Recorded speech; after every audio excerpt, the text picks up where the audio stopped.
For over a century, a controversial theory has claimed that most European Jews are not actually descended from ancient Israelites, but from a medieval Turkic kingdom called Khazaria. If true, this would completely rewrite Jewish history and identity. But what does the genetic evidence actually say? Today on History TimeRift, we're diving deep into one of the most debated questions in Jewish history, and by the end of this video, you'll understand what modern DNA science has revealed about the true origins of European Jews. But before we begin, if you love uncovering historical mysteries through cutting-edge science, hit that like button right now and subscribe to History TimeRift so you never miss our investigations into the past. Let's start with the theory itself. The Khazar hypothesis claims that Ashkenazi Jews, the Jewish communities that lived in Central and Eastern Europe for centuries, are primarily descended from the Khazars, a Turkic people who ruled a powerful empire between the Black Sea and Caspian Sea from roughly the 7th to 10th centuries. The most striking claim about the Khazars is that their ruling elite, and possibly much of their population, converted to Judaism sometime in the 8th or 9th century. This conversion is actually documented in multiple historical sources, both from the Khazars themselves and from outside observers. Arab, Byzantine, and Jewish writers all mention this conversion, so we know it really happened. The question is, what happened to these Jewish Khazars after their empire collapsed around the year 1000? The Khazar hypothesis suggests that when the Khazar Empire fell, these Turkic Jewish converts migrated westward into Eastern Europe, eventually forming the majority of what we know today as Ashkenazi Jewish communities. Proponents of this theory argue that it explains why there were suddenly large Jewish populations in Eastern Europe during the Middle Ages when historical records don't clearly document massive migrations from the Middle East or Western Europe. They also point to certain cultural practices, some Yiddish words that might have Turkic origins, and physical features that they claim look more Eastern European than Middle Eastern. This theory has been around since the early 20th century, but it gained renewed attention in recent decades, especially with a controversial book published in 2008 by Arthur Kiesler called The 13th Tribe. Now here's where it gets sensitive. This theory has been used for political purposes by various groups. Some have used it to question Jewish claims to Israel by arguing that if European Jews aren't descended from ancient Israelites, they have no ancestral connection to the land. On the flip side, anti-Semites have used the theory to claim that Jews aren't really a distinct ethnic or religious group with ancient roots, but rather just converts who adopted Judaism for political convenience. Because of these political implications, emotions run high whenever this topic is discussed. But we're not here for politics. We're here for science. And thankfully, modern genetics gives us tools that can actually test these competing theories objectively. Before we look at the genetic evidence, we need to understand what we know about Jewish history from traditional historical sources. According to Jewish tradition and historical records, the Jewish people originated in ancient Israel and Judah, in what is now Israel and Palestine. After the Roman destruction of Jerusalem in 70 CE and the subsequent Bar Kokhba revolt in 132 to 135 CE, Jews were scattered throughout the Roman Empire. This diaspora created Jewish communities across the Mediterranean, North Africa, and eventually Europe. Ashkenazi Jews specifically are believed to have originated in the Rhineland area of Germany around the 9th and 10th centuries, with communities in cities like Mainz, Worms, and Speyer. From there, they migrated eastward into Poland, Lithuania, Ukraine, and Russia over the following centuries, especially as they faced persecution in Western Europe during the Crusades and the Black Death. This traditional narrative suggests that Ashkenazi Jews are primarily descended from Middle Eastern populations who migrated to Europe, mixed to some degree with local European populations, but maintained their distinct identity through religious and cultural practices. If this is true, we would expect genetic testing to show that Ashkenazi Jews have significant Middle Eastern ancestry, with some European admixture. If the Khazar hypothesis is true, we'd expect to see primarily Turkic Central Asian ancestry, with connections to populations like Kazakhs, Uzbeks, and other Turkic groups. So what does the DNA evidence actually show? Let's start with the big picture findings. Over the past 2 decades, numerous genetic studies have analyzed DNA from Jewish populations around the world, including Ashkenazi, Sephardic, Mizrahi, and other Jewish communities. These studies consistently find something remarkable. Despite living in different parts of the world for centuries, all Jewish populations share significant genetic similarities with each other and with Middle Eastern populations. A landmark study published in 2010 in the American Journal of Human Genetics analyzed the genomes of over 200 Ashkenazi, Sephardic, and other Jewish individuals, comparing them to non-Jewish populations worldwide. The findings were clear. Jewish populations from different geographic regions, Ashkenazi from Europe, Sephardic from Spain and North Africa, Mizrahi from the Middle East, all cluster genetically closer to each other than to their non-Jewish neighbors. This suggests a common origin despite centuries of geographic separation. More specifically, the study found that Ashkenazi Jews derive approximately 50 to 60% of their ancestry from Middle Eastern populations and about 40 to 50% from European populations. The Middle Eastern component is shared with Sephardic and Mizrahi Jews and matches most closely with modern populations in the Levant, the region that includes Israel, Palestine, Lebanon, and Syria. The European component appears to come from southern Europe, particularly Italy and Greece, not from Eastern European or Turkic populations. This pattern is consistent with the traditional narrative of Jews migrating from the Middle East through the Mediterranean into Europe, not with a Khazar origin from Central Asia. But let's dig deeper. One of the most powerful tools in genetic ancestry research is looking at specific genetic markers that are characteristic of different populations. Y-chromosome DNA, which passes from father to son, and mitochondrial DNA, which passes from mother to child, are particularly useful because they don't recombine like other DNA. They provide clear lineages going back hundreds or thousands of years. Studies of Y-chromosome DNA in Ashkenazi Jews show something fascinating. A large proportion of Ashkenazi males carry Y-chromosome haplogroups that are characteristic of Middle Eastern populations, particularly haplogroups J and E. These are the same haplogroups found at high frequencies in Palestinian, Syrian, Lebanese, and other Levantine populations. They're rare or absent in Turkic Central Asian populations, who typically carry haplogroups like C and Q. This is strong evidence against the Khazar hypothesis. Mitochondrial DNA tells a more complex story.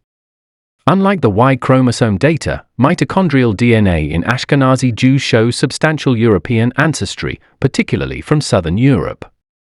This suggests a pattern where Middle Eastern Jewish men migrated to Europe and married local European women. Over time, this created a population with Middle Eastern paternal ancestry and mixed maternal ancestry.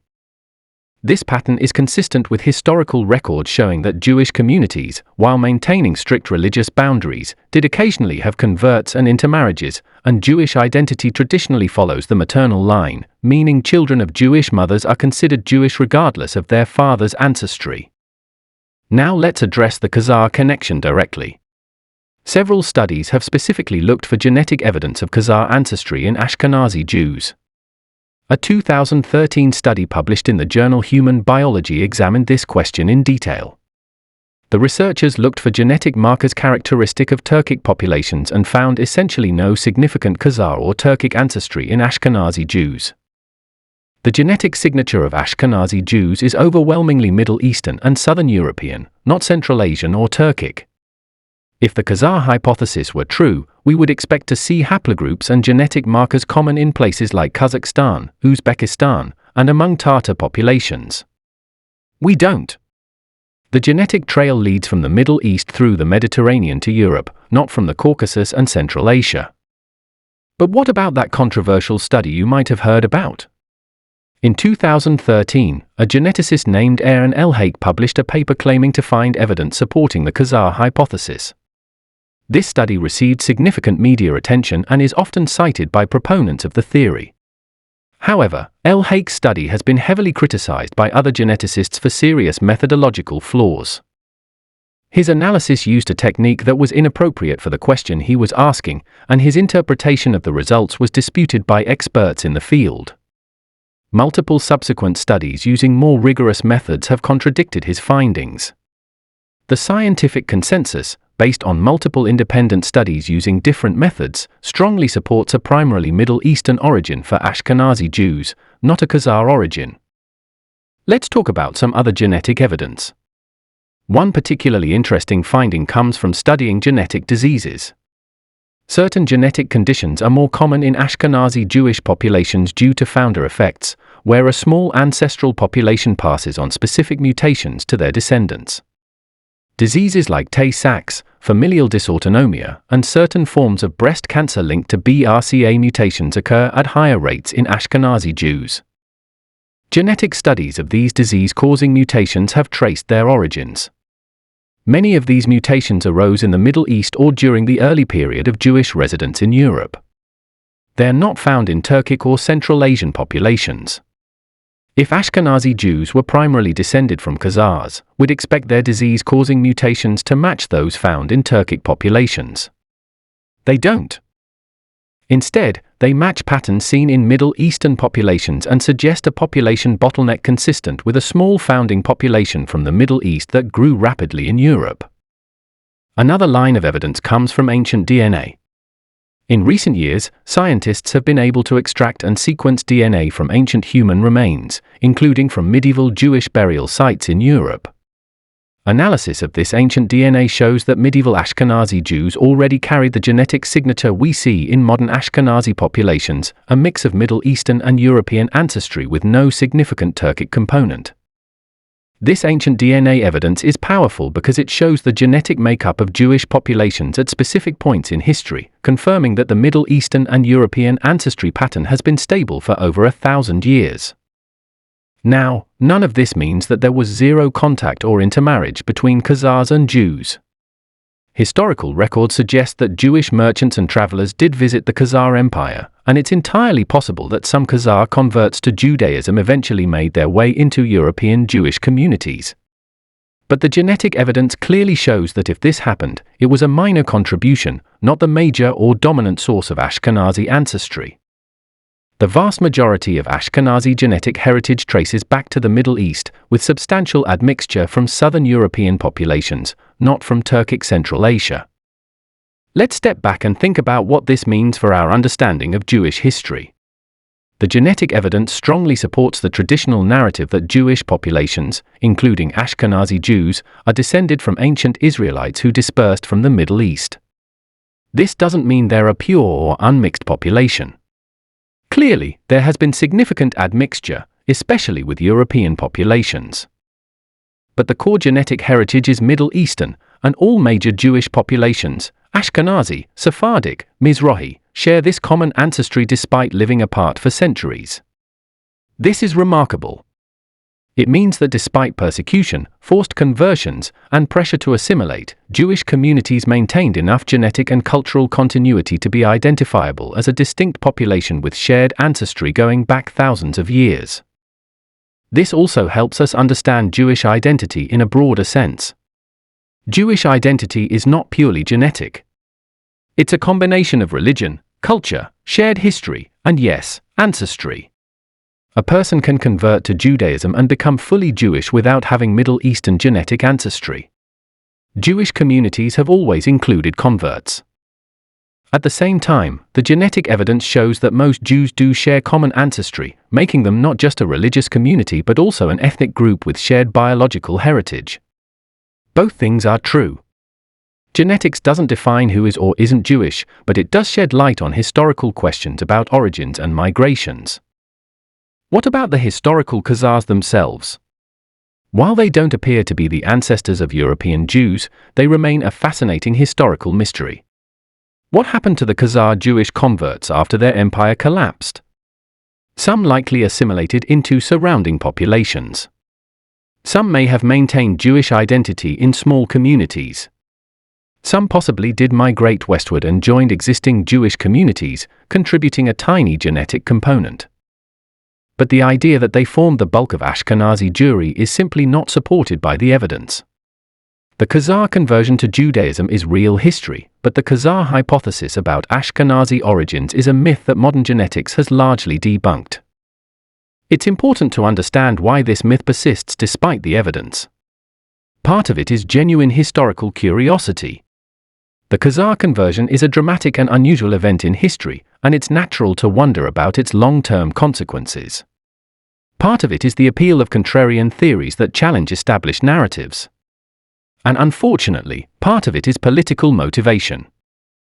Questioning the origins of Ashkenazi Jews serves certain political agendas, whether it's undermining Jewish connection to Israel or promoting anti-Semitic ideas. This is why it's crucial to rely on rigorous science rather than speculation or politically motivated arguments. The genetic evidence we've discussed comes from peer-reviewed studies published in major scientific journals, conducted by research teams around the world, including Israeli, American, European, and other scientists. These studies have been replicated using different methods and different populations, all reaching similar conclusions. This is how science works. When multiple independent studies using different approaches all point in the same direction, we can be confident in the results. And the results are clear.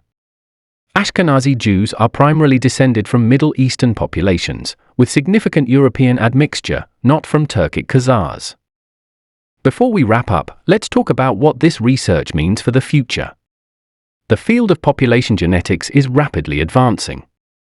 We're now able to sequence entire genomes, analyze ancient DNA, and trace human migrations with incredible precision.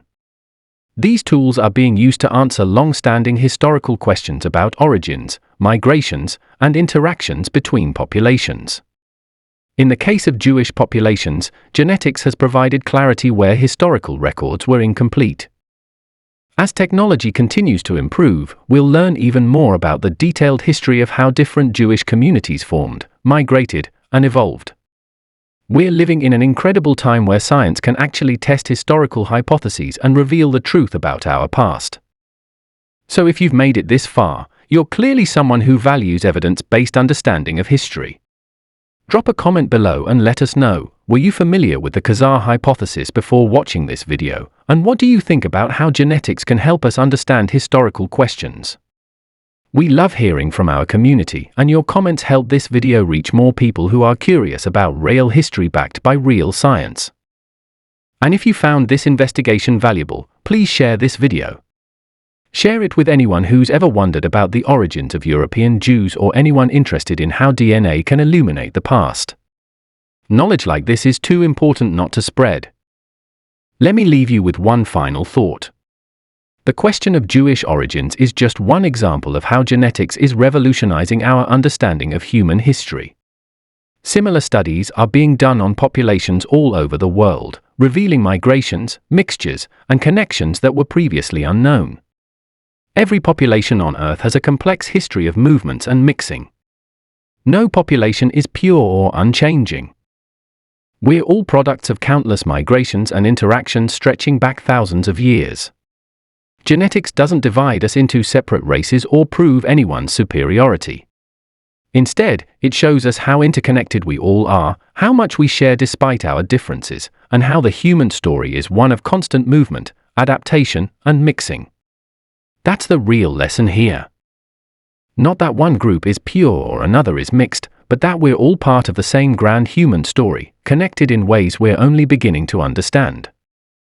Thank you so much for watching this deep investigation into the Khazar hypothesis and the genetic origins of European Jews here on History TimeRift.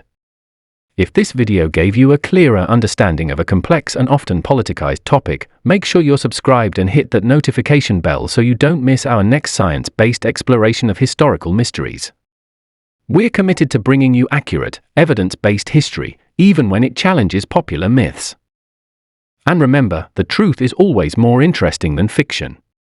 See you in the next video, where we'll continue uncovering the hidden stories written in our DNA.